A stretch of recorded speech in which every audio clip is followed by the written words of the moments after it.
Hello my dear friends, you're in the Military Summary channel, and today we will discuss the situation in Ukraine on the 5th of February of 2024. Today we have a lot of very interesting details, geolocations, so let's start. And first, as usually these days, we're going to start with Avdiivka because we continue receiving a lot of very interesting details and updates.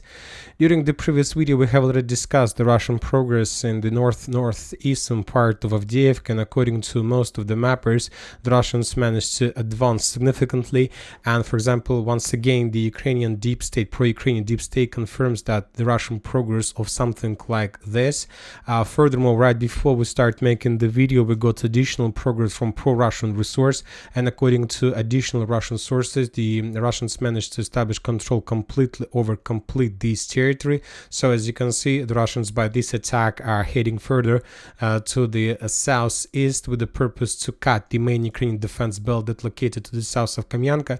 We see the shape of the trenches in this area, so this is the progress on this direction. When talking about the central part of Avdiivka, Syriac, for example, confirms the Russian progress, something like this, and furthermore deep state adds additional progress to the eastern direction of the railways. So this is possible Russian progress in this part of Avdiivka, but an important thing that yet we haven't received, let's say, even a single geolocated confirmation of this progress. What we have from the Ukrainian side. From the Ukrainian side, we have the videos.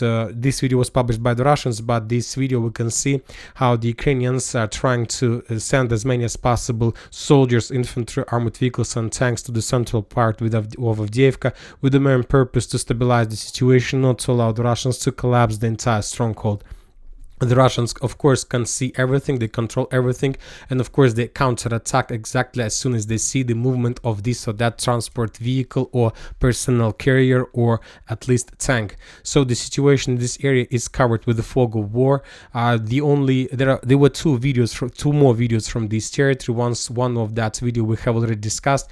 On this video we can see the Ukrainians who were trying to hide below the bridge somewhere in the vicinity between chemical plant and the central part. They were trying to hide from FPV drone operator, and then we have a shield with the Russian, let's say, sign DPR, Donetsk People Republic. Some mappers updated their maps based on that shield, saying that the Russians managed to enter this area to draw those symbols and then to retreat or withdraw their positions. Later we got the video of the same position, but already with died Ukrainian soldiers below the bridge. So, and for now there are no more geolocations from this territory that can confirm this Russian progress.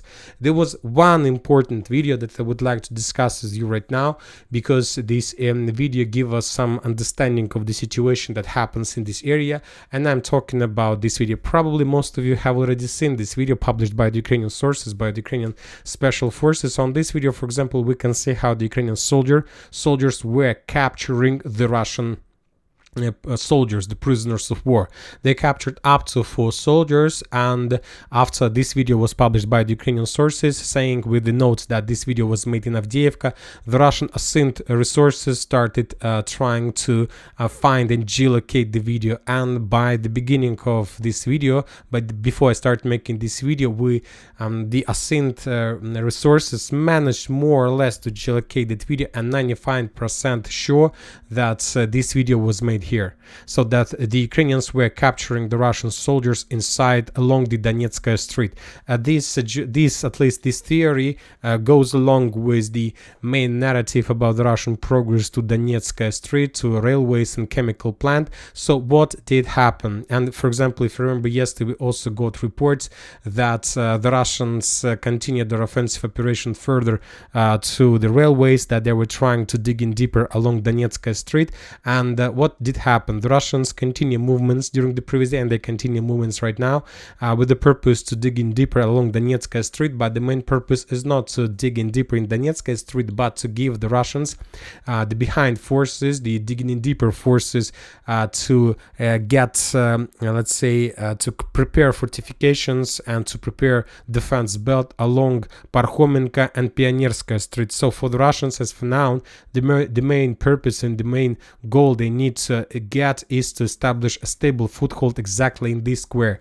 And to do this, of course, they need first to send some additional forces, few more streets further or behind or to the left or to the south or anywhere else. And with the purpose to be something like the first barrier before the Ukrainian counterattacks, because once again, as we discussed in one of the videos, the Ukrainians started collecting very fast their forces with the purpose to stabilize the situation, and probably at some point of the time the Ukrainians started their own counteroffensives, and as a result of one of those counteroffensives, they managed to encircle the Russian forces on one of the edge positions in the central part of Avdiivka and to capture those guys. So this is the situation, and we have more or less proofs of Russian progress to Donetsk Strait. We don't have any updates about further progress or further clashes, but believe me, there are very heavy clashes inside of this territory.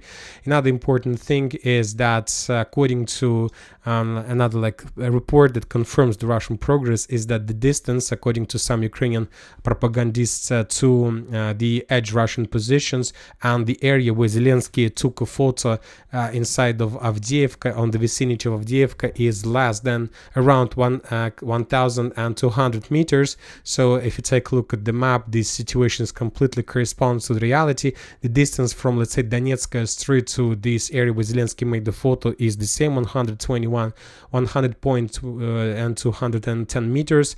So this might be looks like true, the things that happens in the central part of Avdiivka.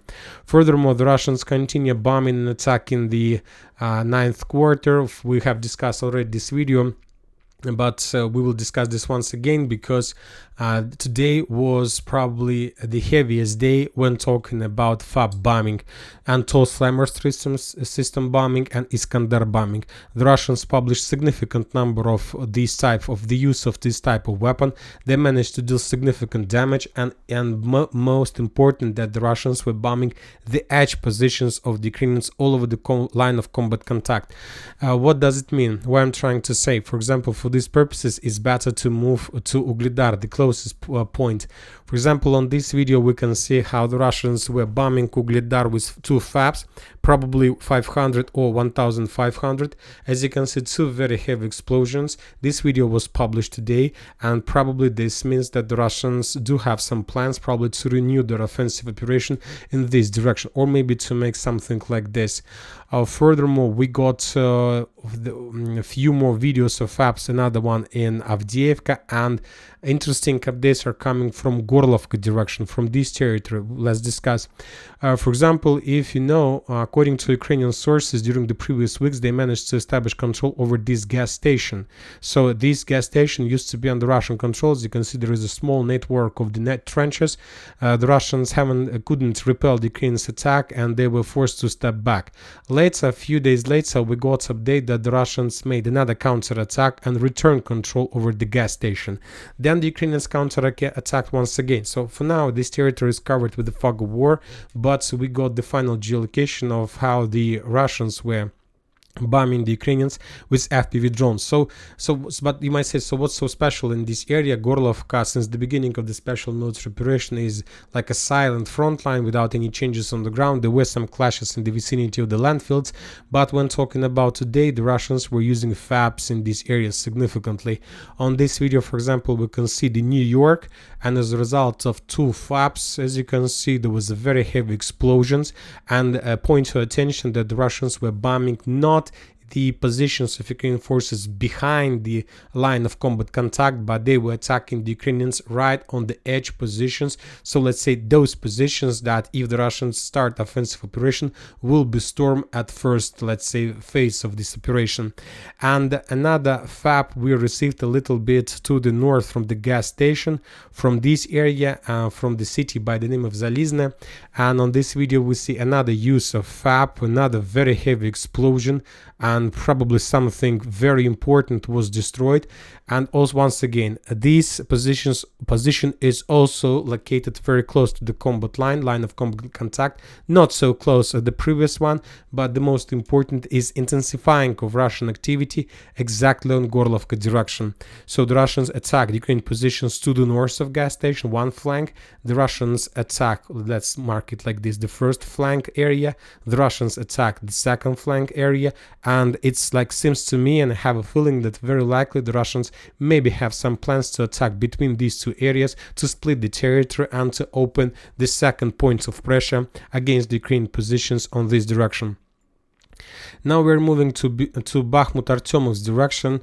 We don't have FAP from this area. We have only the video of how the Russians captured significant number of prisoners of war along the railways, but important updates are coming from Bogdanovka area. Just for the previous 24 hours, the Russian sources published significant number of videos of FPV drone strikes against the Ukrainian infantry and soldiers exactly in this area between Bogdanovka, Popovo Forest, Ivanovska, the new cemetery, and most of them were geolocated, and that means that exactly on the 5th or 4th of February the Russians increased their activity, which means that very likely the Russians are about to get the final stage of all these FPV drone preparations and artillery preparations, and they're about to start the next phase of a storming operation. We're talking about the ground operation.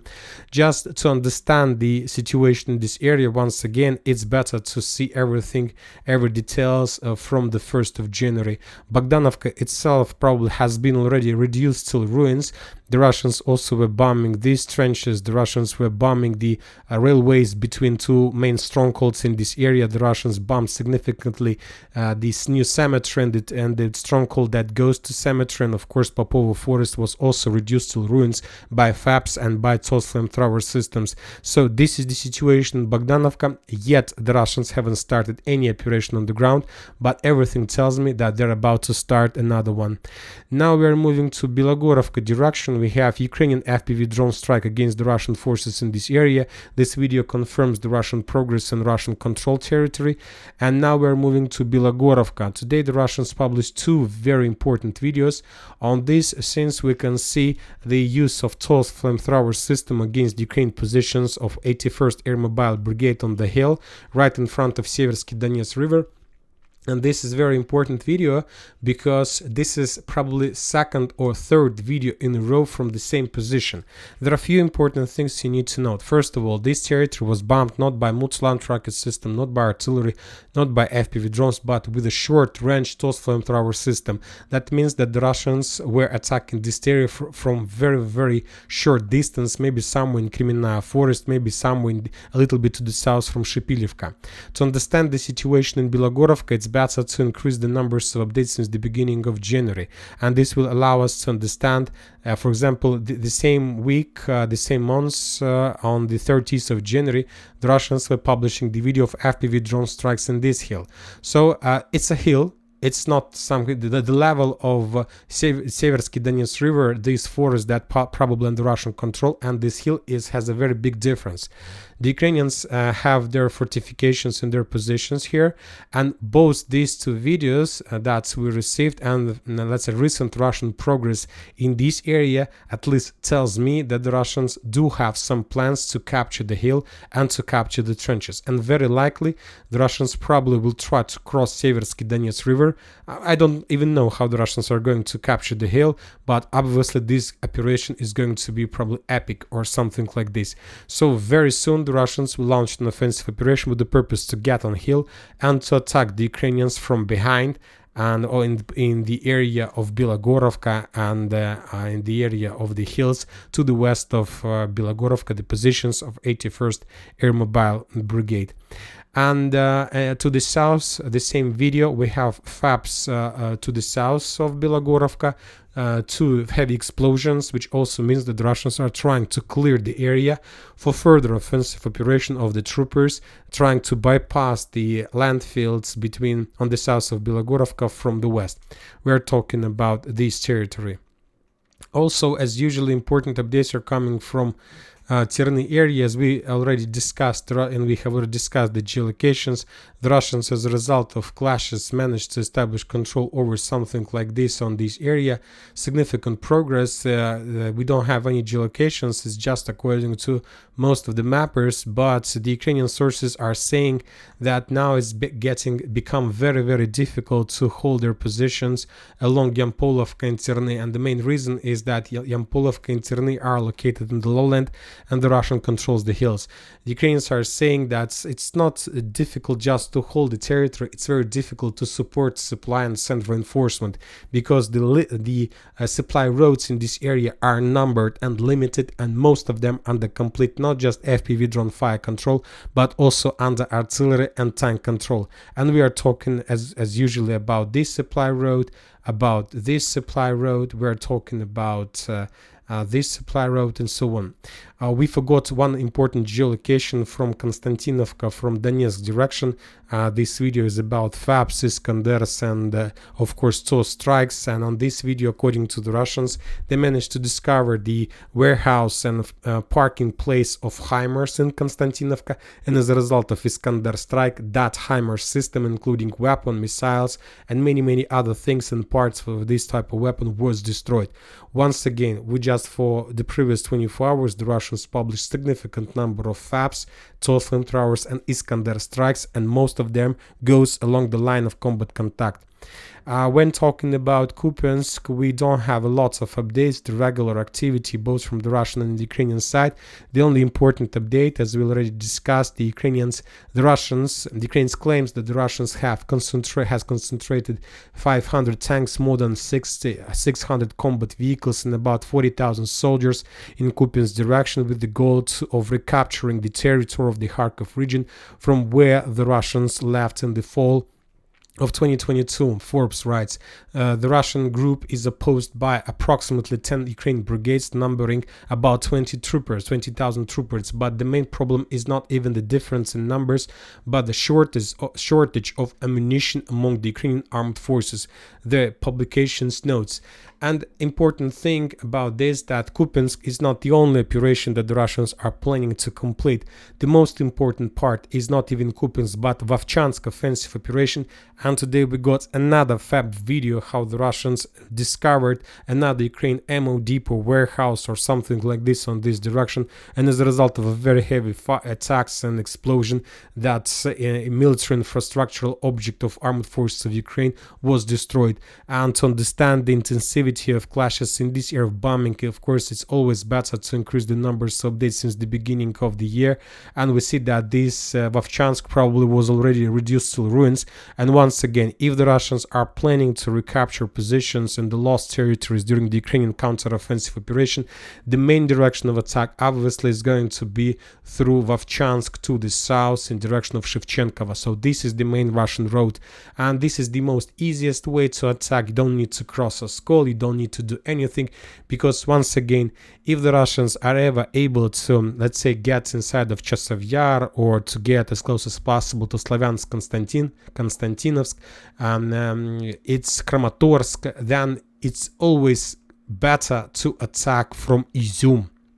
From this direction, it will be very difficult for the Russians to encircle or to capture Kramatorsk-Slavyansk without attacking from behind. So, and to attack from behind, first you need to bypass these huge territories.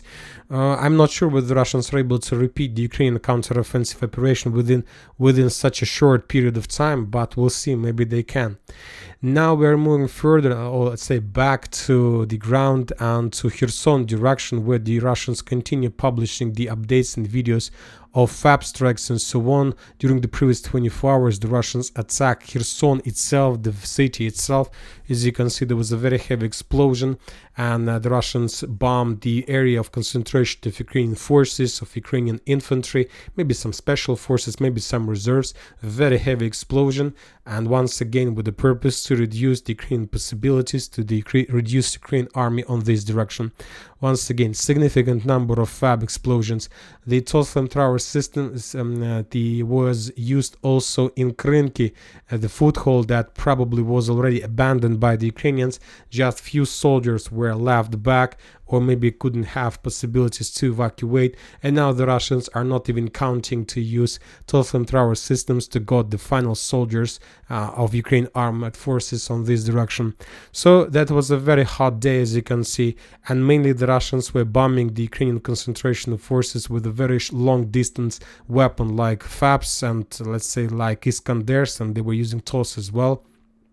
The Ukrainians haven't published almost anything just few geolocations of FPV drone strikes, and of course it's very difficult to compare, let's say, a strike of FPV drone with two FAP 1500 that probably arrived in Ugledar, or to compare another, let's say, FPV drone strike like this one of Ukrainian soldier with this video of the use of FAP somewhere in New York, Donetsk agglomeration. So the Ukrainians do have significant problems with munition. They basically don't have it. They don't have anything to show, and of course you can't do the same damage as the Russians can do with this type of weapon using just FPV drones. When talking about updates from Ukraine, we continue receiving reports about the current situation. F-16s to be on the territory of Ukraine, and very soon, probably we're talking not about days but probably about hours when this type of weapon will get on the territory of Ukraine. Now we have some supplemental package law that the Democrats, let's say, published this law, and this week they're going to be votings, but Democrats have already reported that they will refuse and reject this law, and at least Trump told that nobody, not even a single normal person, can vote for this law. So this is the dead end game for the Democrats, of course, and probably one of the most important updates, I believe, so that Sarah, Mike, Ashton, Chirillo has been included in the list of the extremists and the terrorists of Russian Federation. And I remind you that according to some sources, this person was responsible for the very tragical deaths of Gonzalo Lira in Ukrainian Kharkiv prison.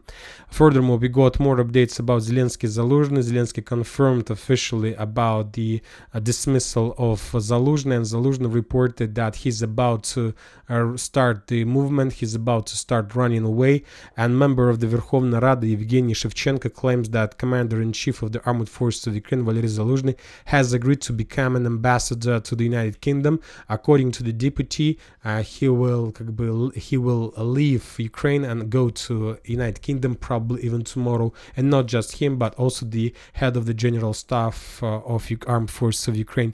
So the situation is getting worse and worse, and we'll see what is going to be next. And that's it for today. The Military Summer channel reminds you to condemn any violence in the world. Thank you for watching. Subscribe to my channel, put your likes to my Patreon, and have a good day. Bye bye.